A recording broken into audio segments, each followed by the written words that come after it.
poder en Jesús que murió. Hay poder, poder, sin igual poder en la sangre que vistió. Envía tu poder, envía tu poder, envía tu poder, Señor. Oh, envía tu poder, envía tu poder, envía tu poder,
hermanos, saludos en el nombre del Señor.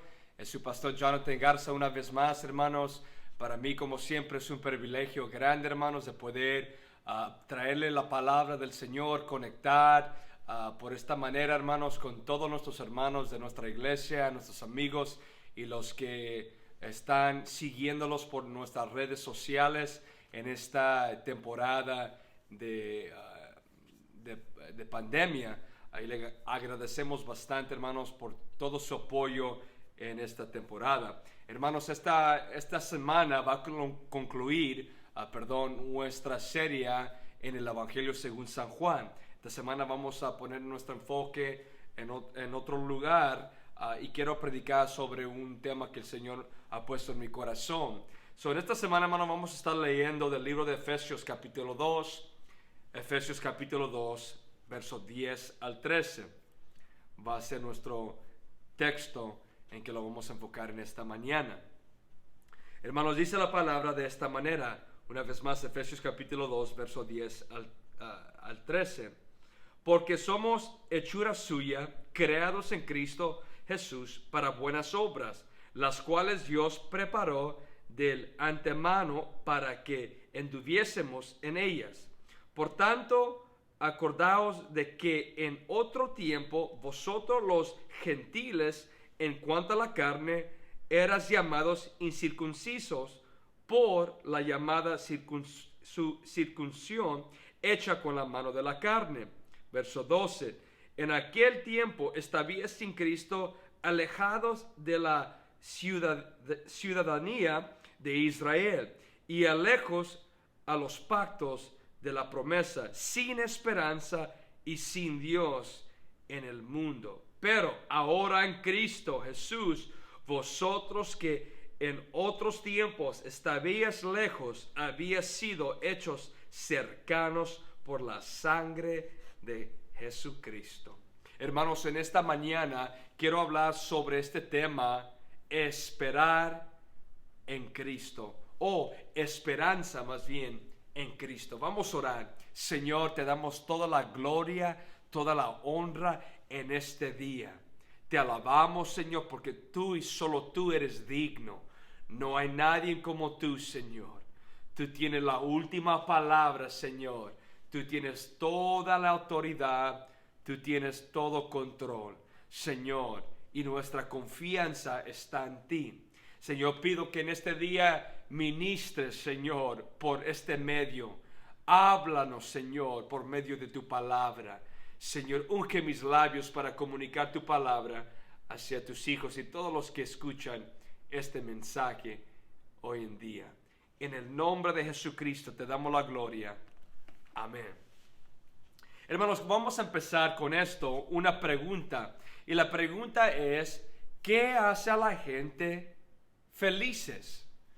Y sé que es una pregunta muy amplia, y como la semana pasada hice una pregunta, y dependiendo de la persona que le preguntes, va a haber muchas respuestas a esa pregunta. Van a variar bastante, porque para mucha gente donde encuentran la felicidad es diferente. Una de las cosas que yo creo que la mayoría de la gente sí va a estar de acuerdo es relaciones. Las relaciones con sus parejas, su esposo, esposa, sus hijos. Para muchos se encuentra mucha felicidad de eso. Posesiones para muchos es una de las áreas en cuales se encuentran felicidad. Carros, que sea casas o cualquier posesión o cosa material. Para muchos su tiempo ligero es también la área en su vida que encuentra mucha felicidad. ¿Qué sería? Sus hábitos o sus cosas que les gustan invertir, sus prácticas o lo que sea, deportes. Para otros sería poder, dinero. Para muchos calculan su felicidad conforme a la entrada de recursos a su fondo mensualmente. Hay varias cosas, ¿no?, que la gente encuentra felicidad. Y no nomás lo estamos refiriendo a la gente de la iglesia, pero en una pregunta general. El mundo encuentra felicidad o tipo de felicidad en varias cosas. La cosa es esto, que todos esos tipos de felicidades o cosas que hace a la gente felices son cosas temporales. Cosas como el dinero, los placeres y todas esas cosas de verdadmente no compran felicidad verdadera. Piensan, buscan, pero la realidad es que esas son cosas superficiales, cosas que no realmente hace el ser humano contento. Ahora, psicólogos están de acuerdo que hay 3 áreas en la vida del humano que es necesaria para que el ser humano sienta o pueda experimentar lo que es la felicidad. La primera es esta. Dicen que necesitan a algo o a alguien quien amar. Necesitan a alguien que amar. Eso es importante y creo que todos están de acuerdo con eso. Segundo es que necesitan algo que hacer, algo de cual están involucrados, algo que ser parte de algo. Alguien que amar o alguien quien amar, algo de cual ser parte de él. Y tercer es tener una confianza o una mirada hacia adelante, o lo que se está refiriendo es un tipo de esperanza, una esperanza en el futuro. Vamos a empezar aquí, hermanos. ¿Qué es la esperanza y por qué es esta esperanza tan esencial en nuestra vida? ¿Hay alguien que quizás se ha sentido desanimado, hermanos? Yo levanto las 2 manos. Yo he sentido o he tenido ese sentir en varias etapas de mi vida. Aún en la iglesia sucede eso, que llega el desánimo a nuestra vida. Salmos 42:5 dice de esta manera: ¿por qué te abates, alma mía, y te turbes dentro de mí? Espera en Dios, porque aún he de alabarlo, salvación mía y Dios mío. Dijo: ¿por qué te abates, alma mía, y te turbes dentro de mí? Espera en Dios. Es lo que está sucediendo aquí, hermanos, es algo muy interesante. Es un diálogo entre el salmista, o un diálogo sucediendo entre él mismo, su alma, preguntándole a sí mismo: ¿por qué estás turbado? ¿Por qué estás cansado o desanimado, por decirlo así? ¿Por qué te abates, alma mía? La pregunta se está haciendo hacia él mismo.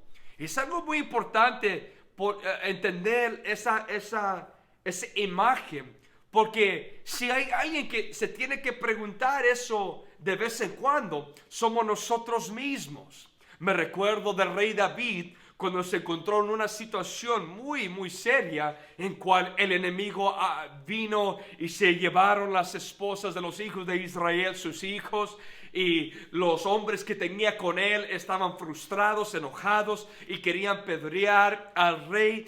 Y el rey se encontró en una situación muy seria, que sus hijos se habían llevado, el enemigo, sus hijos, su esposa, y estaba al punto de perder su vida.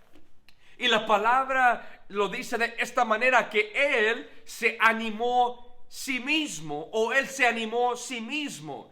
Y es muy importante entender eso, que muchas de las veces ese ánimo, ese aliento no siempre va a venir de su pastor, no siempre va a venir de su esposo, su esposa, sus amigos, otro joven quizás, pero muchas de las veces el ánimo tiene que venir de sí mismo. Tiene que poder uno en cualquier situación mirarse en el espejo y hablar una palabra de ánimo a sí mismo cuando no hay nadie alrededor para hablar esa palabra. Muchas veces cuando nos encontramos en soledad, y muchas más veces que nos guste, tenemos que poder ser real con nosotros mismos y hablar una palabra de ánimo y aliento en nuestras propias vidas. Esencialmente lo que estoy diciendo, tenemos que poder predicarlos a nosotros mismos. Y cuando estamos en una situación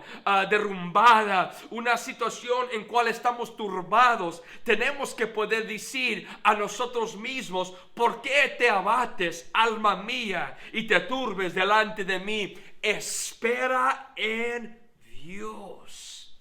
Espera en Dios. Como que esa frase pone todo de nuevo en perspectiva. Un hombre que se llama Richard Sibbes escribió un libro completamente basado sobre este texto, esta frase, hablando de este diálogo que está sucediendo aquí entre la vida del salmista. Y ese es, o puedo decir que ese mismo diálogo es el que tenemos nosotros en nuestras vidas. Es importante poder escuchar esa voz en nosotros mismos. Muchas veces puede ser el Espíritu Santo mismo hablando, ministrando, trayendo a luz algo que hace falta en la vida del cristiano. Y es muy importante poder atender oído y escuchar lo que el Espíritu de Dios está tratando de decirle a la iglesia y también a ti mismo personalmente. Esperando en Dios no es algo que viene natural muchas de las veces. Es algo que uno tiene que aplicar diligentemente, porque muchas veces estamos más inclinados para desmayar, más inclinados de estar desesperados o desanimados, y tenemos que agarrarnos de Dios y hablar esa palabra de ánimo a nosotros mismos en tiempos de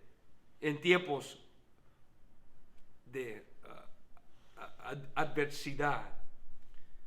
El salmista luchaba entre él mismo para agarrarse de la esperanza en Dios. ¿Por qué es tan necesaria la esperanza? Otra pregunta que les hago. La razón es esto. La razón que necesitamos esperanza es porque vivimos en un mundo adverso. La razón que necesitamos o es tan importante la esperanza es porque vivimos en un mundo adverso. ¿Qué es la esperanza? Conforme a los diccionarios dicen que esperanza es una creencia en una respuesta positiva relacionada a circunstancias en la vida o eventos. Esta esperanza implica un sentido de desánimo, deseo, querer por causa del sufrimiento o perseverancia, creyendo que algo positivo va a salir o va a venir de una circunstancia, aunque la evidencia está al contrario. Muy importante entender eso. Ahora, refiriéndolos a una esperanza bíblica, eso era una esperanza conforme a un diccionario, o podemos decir una esperanza secular, pero hablando de una esperanza bíblica es muy diferente. No nomás es un deseo o un querer en algo bueno que salga en el futuro, pero una esperanza bíblica es una confianza basada sobre la fidelidad de Dios. Es grande la diferencia. En una mano, una esperanza secular es más que nada un deseo, un querer. No hay un base necesariamente. Nomás es ser optimístico. Es nomás tener pensamientos buenos y ideas bonitas y quiere que todo salga bien. Pero una fe, o más bien, perdón, una esperanza bíblica no está basada sobre un querer o un deseo, sino está basada sobre la fidelidad de Dios, que Él es un Dios que no cambia. Y porque Dios es inmutable, la palabra que no cambia es el mismo ayer, ahora y por los siglos, porque Él hace o cumple lo que dice. Podemos tener una confianza en Él, aunque la circunstancia diga diferente, no porque tenemos un deseo, pero porque tenemos confianza en su palabra, que Él no es un hombre para mentir, ni el Hijo del Hombre para que se arrepienta. Eso es la diferencia grande. Doctor Emil Brunner dijo de esto. Era un teólogo era un teólogo, dijo de esta manera, que lo que es el oxígeno a los pulmones es lo que es la esperanza al ser humano. Si le quitas el oxígeno de un hombre, de un ser humano, se empieza a sofocar, el pecho se aprieta, se esfuerza para tomar o tener otro aliento o respirar, pero no hay oxígeno, se empieza a desesperar hasta que al fin termina sin vida en su cuerpo. Es lo mismo en un sentir lo que sucede el momento que el ser humano empieza a perder, o el cristiano empieza a perder su esperanza. Poco a poquito sienta la apretura, la presión, el desánimo, la desesperación de no poder respirar o tener esa paz en su alma cuando entra el desánimo a su vida. Esperanza se encuentra 160 veces en la Biblia. Y algo muy importante, hermanos, que quiero que se les grabe. La palabra aún los dice de dónde viene la esperanza.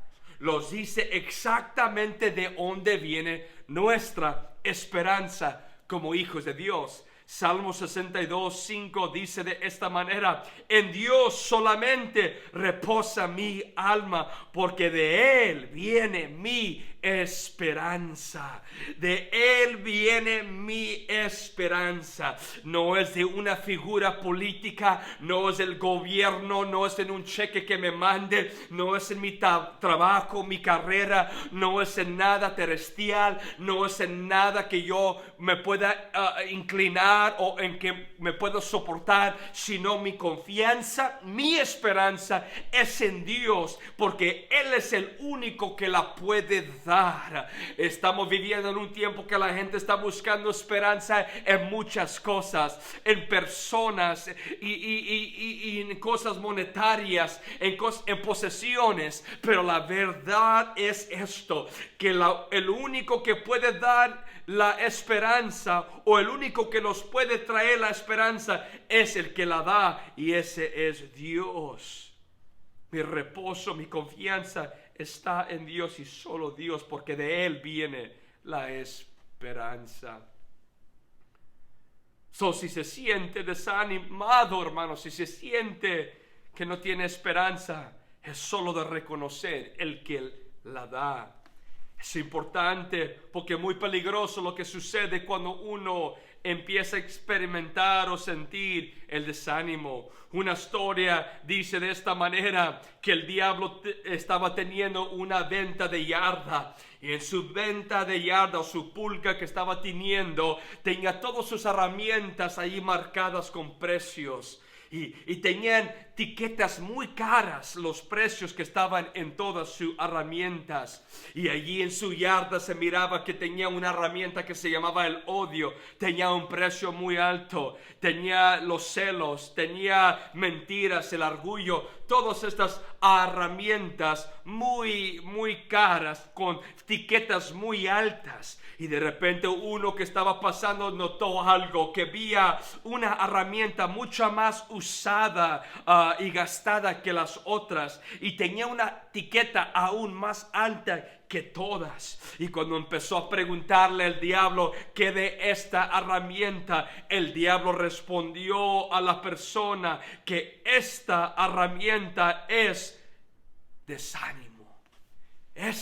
La más cara, la más desgastada, es el desánimo. Cuando le preguntaron, él dijo que esta es la herramienta que yo puedo usar más que nada. Cuando todas las demás fallan, puedo usar esta, porque lo que sucede es que muchas de las veces la gente no se da cuenta que el desánimo pertenece a mí. No hay nada que el diablo le gusta más, hermanos, que ver un hijo de Dios, un hijo, hija del el rey de reyes y el señor de señores, desanimado, porque cuando llega el desánimo, cuando está abatido la alma del hijo, luego viene ese desánimo y falta de confianza en nuestro Dios. El mundo sufre de este desánimo porque el mundo vivimos en un estado muerto. Como en Efesios capítulo 2 nos dice que nosotros en tiempos pasados estábamos muertos en nuestros delitos y pecados. No hay esperanza. Vivimos en un mundo que va en peor. Y cada persona que no está viviendo una vida espiritualmente viva, estamos viviendo espiritualmente muertos, sino muertos y estamos viviendo conforme a este mundo, los deseos de este mundo, la cosmovisión que el mundo está tratando de implementar en la vida del cristiano, o estamos viviendo conforme al camino o los caminos del enemigo, conforme a su reino, los principales y los jueces del aire, o estamos caminando sencillamente en nuestros propios deseos de nuestra carne. Romanos 6:23 nos dice que la paga del pecado es la muerte, pero la dádiva de Dios es la vida eterna. Antes no teníamos vida, no teníamos esperanza, estábamos muertos, pero el momento que Dios entró a nuestras vidas, el momento que Cristo sopló vida, aliento en nuestras almas, recibimos esperanza con Él, recibimos una confianza que así como Dios resucitó a Cristo, también nosotros seremos resucitados con Él, porque hemos sido muertos en Cristo conforme a las aguas bautismales, y ahora somos o vamos a ser resucitados así, de la misma manera que Dios resucitó a Jesucristo de la tumba. Jesús los ama y los ha dado esa esperanza, una esperanza no en cosas materiales, sino una esperanza y confianza en una vida eterna. El predicador, el teólogo que ya ha fallecido, Ravi Zacharias, dijo que es imposible separar las dos, que la esperanza es absolutamente necesaria en la vida del humano. El momento que se escapa o deja de tener esperanza en el futuro, se empieza a destruir el presente en la vida del humano. Dios los ha dado esa confianza, esa esperanza, porque los ha dado la vida. ¿Recuerdas, hermanos, ya para concluir, las tres cosas que los psicólogos dicen que es necesario para experimentar la felicidad? Tenemos que tener alguien o algo que amar, y ese alguien es Jesucristo. Cada creyente tiene ese amor y puede amar a Dios. Y la razón por qué amamos a Dios es porque Él los ha amado primero. Segundo, necesitamos algo que hacer. ¿Qué es eso que hacemos todo cristiano? El que ser es el ministerio. Y no estamos hablando del púlpito, no estamos hablando entre las cuatro paredes de la iglesia, pero el ministerio es lo que Dios te ha llamado que usted hagas en tu vida. El llamamiento individual de cada creyente, ese es lo que debemos de hacer. Ese es el ministerio de cual me refiero. El tercero es algo en que confiar. En lo que confiamos como hijos de Dios, como creyentes. No es que las cosas se van a poner mejor, no que el gobierno va a venir a salvarlos, no que van a arreglar todo y restaurar la vida que vivíamos anterior, sino nuestra esperanza es en una vida eterna, que lo que Él ha dicho, hablando de Dios, refiriendo a Dios, Él lo puede cumplir. Y allí es donde tenemos nuestra confianza, hermanos. Es en Jesucristo. Estamos esperando su venida, confiados en su palabra, confiados que el que los dio vida los ha dado esperanza. ¿Qué debemos de hacer hoy en día? Es confiar en Él más que nunca, no estar desanimados, no tener espíritus o almas abatidas, turbadas, sino confiar en Dios. Para concluir, ¿qué hacemos? Que nuestra respuesta, hermanos, es ser honestos con nosotros mismos, escuchar la voz de nuestra alma, esa voz en cual Dios usa para hablar y ministrar a nuestras vidas. Asegurar que todo lo que está allí debe de estar allí. Y si hay cosas que tenemos que eliminar o remover, que sean removidas de nuestras vidas. Recordar que Dios ha pagado el precio, que Él murió por nosotros para que nosotros podamos vivir para Él. Y cuando los dio vida, los dio esa esperanza en Él. Y nuestra respuesta sería una de agradecimiento por lo que Dios ha hecho en nosotros. Estamos esperando su venida confiadamente. Nuestra confianza no está en nadie más o en ninguna otra cosa, sino en el único, Salmo 62, el que puede dar la esperanza, porque de Él y solo Él viene la esperanza. Hermano, vamos a orar y que sea el Señor que los anime hoy en día, que ministre a tu corazón.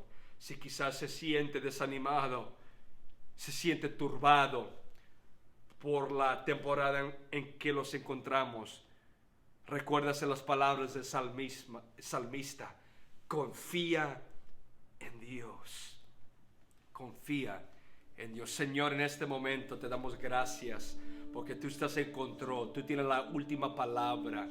Señor, no importa lo que está sucediendo alrededor de nosotros, Señor, tú eres el que estás en control. Nuestras vidas están en tus manos, Señor, y en tu mano nadie nos puede sacar, Señor. Nuestra confianza está en ti, Señor. Ayúdanos, Señor, no mirar a la izquierda o la derecha, Señor, o tratar de encontrar esperanza en otro lugar, porque esperanza solo viene de ti, Señor. El que la puede ofrecer eres tú y solo tú. Señor, yo te pido hoy en día, Señor, que hables y ministres al corazón de cada persona que está escuchando este mensaje, que esas mismas palabras ellos puedan hablar. Anímanse y anímate, alma mía, confiar en Dios. ¿Por qué te turbas? Y levantar el rostro y los ojos al autor y consumador de nuestra fe. En el nombre de Jesucristo, amén y amén. Hermanos, los amamos. Que su palabra sea, la palabra sea un ánimo para su vida. Seguimos adelante confiando en el Señor, porque nuestra vida está en las manos del Rey de Reyes. Nosotros solo tenemos que confiar que Él está en control en todo tiempo. Hermanos, que Dios los bendiga, que Dios los guarde y que la mano de Dios esté sobre su vida. Amén.